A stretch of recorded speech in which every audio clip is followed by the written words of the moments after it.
نواز شریف صاحب بھی سوچتے ہوں گے آج کہیں بیٹھ کر کہ یار مجھے بھی تو پکڑا گیا تھا، مجھے بھی تو سیاست سے الگ کیا گیا، میرے خلاف بھی فیصلہ آیا، لیکن پاکستان کی نہ ہی عوام نکلی، وہ گلہ اکثر کرتے ہیں اپنے اسٹیٹمنٹس کے اندر، اور نہ ہی کسی انٹرنیشنل جو تنظیم ہے اس نے میری رہائی کے لیے مطالبہ کیا، اور عمران خان کا جو ووٹ بینک ہے اس میں بے پناہ اضافہ ہوا، اور یہی وہ خطرہ ہے جس کی وجہ سے عمران خان پر مزید مقدمات بنا کر اسے 5 سال اندر رکھنے کی بات کی جاتی ہے۔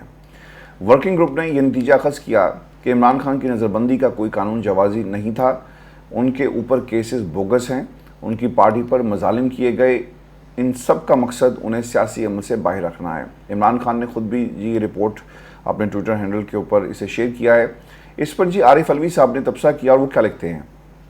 وہی لکھتے ہیں کہ ہم سب کا خیال یہی ہے کہ انصاف کا تقاضا بھی یہی ہے، عوام کی 8 فروری کے بھرپور رائے یہی ہے، سب دوست ممالک بھی مشورے دے رہے ہیں کہ جو گڑبڑ کیا اسے اب ٹھیک کر لو، اور ہم کہہ رہے ہیں کہ حکمران ہوش کے ناخن لیں، لوگوں کی مرمت بند کرو اور ملک کو بچاؤ۔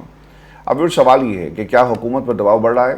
عالمی سطح پر اقوام متحدہ جیسے ادارے کی ایسی رپورٹ آنا کافی اہم ہے۔ اس سے پہلے امریکہ میں قرارداد منظور ہوتی ہے، برطانوی high commissioner P T I کے حوالے سے تحفظات کا اظہار کرتی ہیں، یقینی طور پر اس سے پاکستان پر عالمی دباؤ میں اضافہ ہوگا۔ لیکن میرے لیے امپورٹنٹ یہ ہوگا اور دیکھنا یہ ہے کہ عمران خان کے حق میں جو رپورٹ آئی، کیا قرارداد پارلیمنٹ کے اندر کوئی ایسی لائی جاتی ہے کہ جناب یہ پاکستان کا اندرونی معاملہ ہے اور آپ اس میں مداخلت نہ کریں۔ ان میں ہمت نہیں ہے کہ یہ اقوام متحدہ کے خلاف کارروائی کروائیں، یعنی پارلیمان کے اندر کوئی قرارداد لے کر آئے، اور اس کا کسی کے پاس کوئی جواز بھی نہیں ہے۔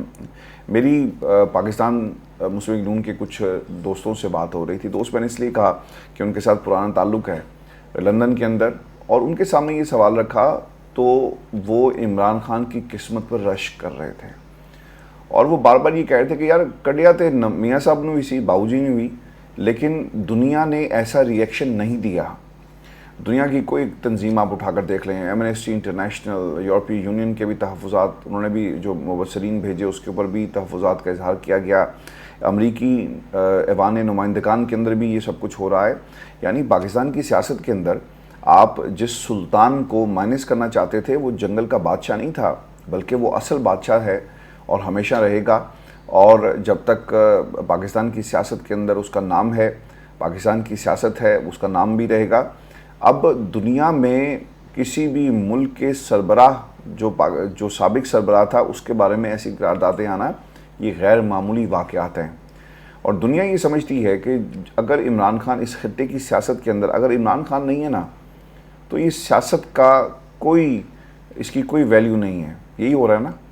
اگر یہ بات پاکستان تحریک انصاف کے لوگ کریں تو آپ کہیں گے جی کہ یہ پولیٹیکل سٹیٹمنٹ ہے، لیکن کیا ایمنسٹی انٹرنیشنل اور پھر اس کے بعد جو اقوام متحدہ کی یہ جو کمیٹی ہے، کیا ان لوگوں کے پاس بھی پاکستان تحریک انصاف کے لوگ گئے لابنگ کی، جس طرح امریکی ایوان نمائندگان کے حوالے سے بہت ساری پریس کانفرنسز کی گئی اور یہ ثابت کرنے کی کوشش کی گئی کہ دیکھو یہ سب جھوٹ کا پلندہ ہے، اور انہیں لابنگ کی ہے۔ بھائی جان، لابنگ ایک دو لوگ کا نل ہوندی ہے، پورے ایوان کو لابنگ کے ذریعے قائل نہیں کیا جا سکتا، صرف مقابلے میں 7 ووٹ پڑے، اور یہ عمران خان کی ایک اور کامیابی ہے عالمی سطح پر کہ عمران خان اقوام متحدہ میں بھی مقبول ہیں، اور اقوام متحدہ کے انڈیپینڈنٹ باڈی نے اب یہ رپورٹ جو ہے وہ جاری کی۔ پی ٹی آئی نے اب فیصلہ کر لیا ہے کہ وہ لوگ جو تحریک انصاف کے خلاف سخت باتیں کریں گے انہیں سخت جواب دیا جائے گا۔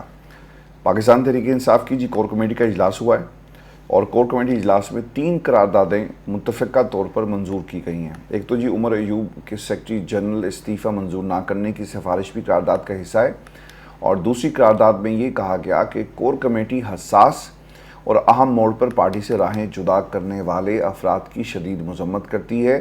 مشکل وقت میں پارٹی چھوڑنے والوں کے پاس پارٹی معاملات پر تبصرے کا کوئی اخلاقی جواز یا اختیار نہیں ہے، اور پارٹی کا ایسے تمام افراد سے کوئی سروکار نہیں ہے۔ ایسے افراد کے بیانات کسی طور پر پارٹی معاملات پر اثر انداز نہیں ہو سکتے۔ راہیں جدا کرنے والے لوگ پارٹی کے لیے پھر سے کبھی قابل قبول نہیں ہوں گے۔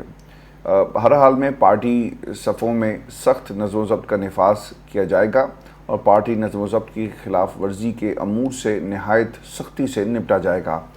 نظم و ضبط کی خلاف ورزی پر پارٹی رکنیت بھی معطل ہو سکتی ہے اور فواد چودھری سمیت جس نے پارٹی قیادت پر تنقید کی اسے آئندہ سخت جواب دیا جائے گا۔ ویورز، آج خان صاحب کی پارٹی کی قیادت سے ملاقات بھی ہو رہی ہے اور اس ملاقات میں بیرسٹر گوہر اس رپورٹ کو بھی ساتھ لے کر جائیں گے اور عمران خان پارٹی رہنماؤں کو اہم ہدایات جاری کر سکتے ہیں۔ شیخ وقاص اکرم نے جی فواد چودھری کی گفتگو پر رد عمل دیا اور وہ یہ کہتے ہیں کہ ہم مامے بھی لگتے ہیں اور چاچے بھی لگتے ہیں۔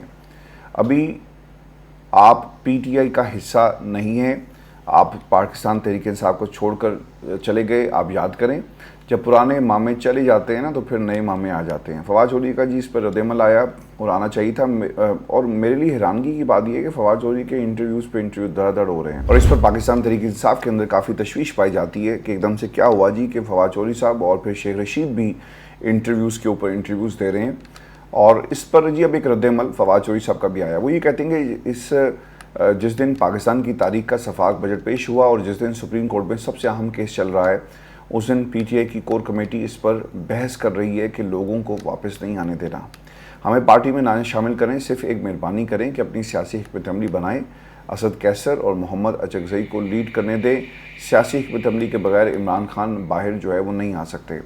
اب جو حکمت عملی انہوں نے طے کرنی تھی جناب وہ تو انہوں نے طے کر لی ہے، لیکن ایک چیز بڑی امپورٹنٹ ہے، فواد چودھری صاحب آپ اپنی جو انرجیز ہیں وہ ویسٹ کر رہے ہیں، چونکہ اس جماعت میں اب آپ کے لیے کچھ نہیں ہے۔ اگر آپ کی واپسی ہو بھی گئی تو آپ کے خلاف اتنی زبردست محاذرائی ہوگی جسے آپ فیس نہیں کر سکیں گے اور اس کا نقصان پاکستان تحریک انصاف کو ہوگا۔ اب آپ کے دل میں کیا ہے یہ اللہ تعالیٰ بہتر جانتا ہے، لیکن ابھی تک جو کچھ آپ نے کیا وہ پاکستان تحریک انصاف کے لیے کبھی بھی قابل قبول نہیں تھا۔ یہ سوال کہ کیا مستقبل میں خلیج رہے گی، جی بالکل۔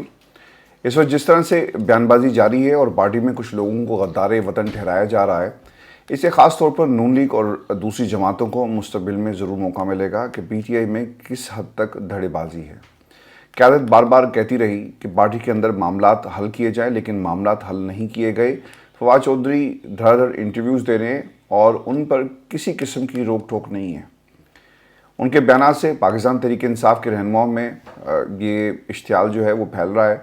فواد چودھری کو اپنے انٹرویوز دینے کی اجازت کیسے ملی، یہ ایک بہت اہم سوال ہے، اور کس کے کہنے پر ایسے الزامات عائد کیے جا رہے ہیں اس کے اوپر بھی کافی جو ہے وہ تشویش پارٹی کے اندر پائی جاتی ہے۔ میں ویورز آپ کو ایک خبر اور بھی دے دیتا ہوں، اور یہ بلاول کے حوالے سے، اور انہیں پاکستان تحریک انصاف کا فوبیا ہو گیا ہے۔ پی ٹی آئی نے پیپلز پارٹی کے ساتھ حکومت بنانے سے جب انکار کیا تو اس وقت سے بلاول کے پاس الفاظ نہیں ہیں اور کوئی حکمت عملی نہیں ہے کہ وہ کس طرح سے عمران خان کے عوامی مینڈیٹ کا کوئی توڑ نکالے۔ پی ٹی آئی نے پیپلز پارٹی سے مذاکرات کے لیے انکار کیا، تب سے بلاول بھٹو پاکستان تحریک انصاف کے خلاف بیان دے رہے ہیں۔ بلاول بھٹو صاحب یہ کہتے ہیں کہ خیبر پختونخوا میں صحافیوں کے خلاف پرتشدد واقعات میں اضافہ ناقابل برداشت ہے، صحافی مظالم کا ذمہ دار حکمران جماعت کو قرار دے رہے ہیں۔ پی ٹی آئی آزاد صحافت سے خوفزدہ اور عوام سے مایوس ہے۔ اقتدار کے لیے غیر جمہوری ہتھ کنڈے اختیار کرنا، سازشیں کرنا پی ٹی آئی کی پہچان ہے۔ اقتدار کی خاطر جو کچھ آپ اس وقت کر رہے ہیں، پاکستان تحریک انصاف کسی بھی حد تک جا سکتی ہے، یہ بھی انہیں الزام لگا دیا۔ لیکن سر حقیقت کیا ہے؟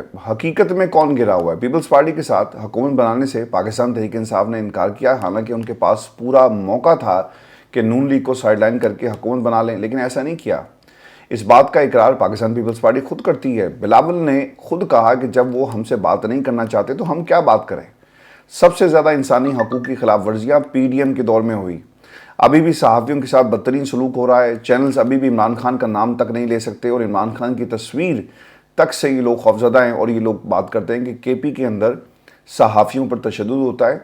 صحافیوں کی ایک تنظیم ہے جی فریڈم نیٹ ورک کی رپورٹ کے مطابق، وہی کیا کہتی ہے کہ 2023 سے مارچ 2023 سے اس سال مارچ 2024 کے دوران پورے ملک میں آزادی صحافت پر حملے کرنے والی وارداتوں کی 33% شرح سندھ میں ہوئی، یعنی سب سے زیادہ جو اس وقت جو پرتشدد واقعات میں اضافہ ہوا وہ سندھ کے اندر ہوا، اور سندھ میں بہت سارے ایسے صحافی ہیں جن کا قتل کر دیا گیا، جن کا تعلق خاص طور پہ حیدرآباد اور سکھر سے تھا، آج تک ان کے قتل کے مقدمے کو درج نہیں کیا گیا، اور یہ سب کچھ آپ کے سندھ میں ہو رہا ہے۔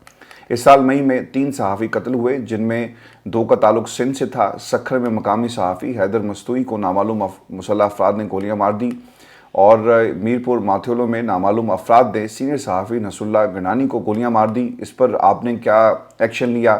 اور گزشتہ سال اگست میں بھی سندھ میں ایک ماہ میں 2 صحافیوں کو قتل کیا گیا. انہیں کس نے قتل کیا، اس کی تحقیقات ابھی تک نہیں ہو سکی. کیا بلاول بھٹو اپنے صوبے پر صحافیوں پر توجہ دیں گے جو کچھ وہاں پہ ہوا؟ پھر ویورز 2020 میں صحافی عزیز میمن نے بلاول بھٹو کے ٹرین مارچ کے دوران انہوں نے ٹرین مارچ میں 200 روپے لے کر آگے آنے والی خواتین کی سٹوری کی تھی. اس کے بعد انہیں دھمکیاں مل رہی تھی اور کچھ ہی عرصے کے بعد ان کو قتل کر دیا گیا. ان کی ڈیڈ باڈی جو ہے وہ نہر سے ملتی ہے. طاقت کا بھوکا کون ہے یہ بھی ہم آپ کو بتا دیتے ہیں. پیپلز پارٹی کے پاس سینٹ کی چیئرمین شپ ہے، ان کے پاس صدر کا عہدہ ہے، ان کے پاس ڈپٹی اسپیکر قومی اسمبلی کا عہدہ ہے، کے پی میں گورنر ان کا، بلوچستان میں وزارت اعلیٰ ان کے پاس ہے، سندھ میں وزارت اعلیٰ ان کے پاس ہے، پنجاب میں وزارتوں پر ان کی نظریں ہیں. اب ان کی نظریں سندھ کی گورنرشپ پر بھی ہیں.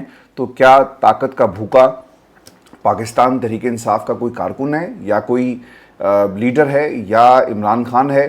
اگر عمران خان یا ان کی جماعت طاقت کے بھوکے ہوتے اور طاقت کو حاصل کرنا چاہتے تو یہ بہت پہلے ہو چکا ہوتا. وہ آپ کے ساتھ بیٹھے ہوتے اور آپ میاں صاحب کے خلاف اس وقت تیر برسا رہے ہوتے. لیکن عمران خان نے اصولوں کی سیاست کی اور تمام لوگوں کو کے جو ایکسپیکٹیشنز تھی اس کے خلاف جا کر پاکستان تحریک انصاف نے حکومت میں بیٹھنے کی بجائے اپوزیشن میں بیٹھ کر حکومت کے خلاف محاذ کھڑا کیا.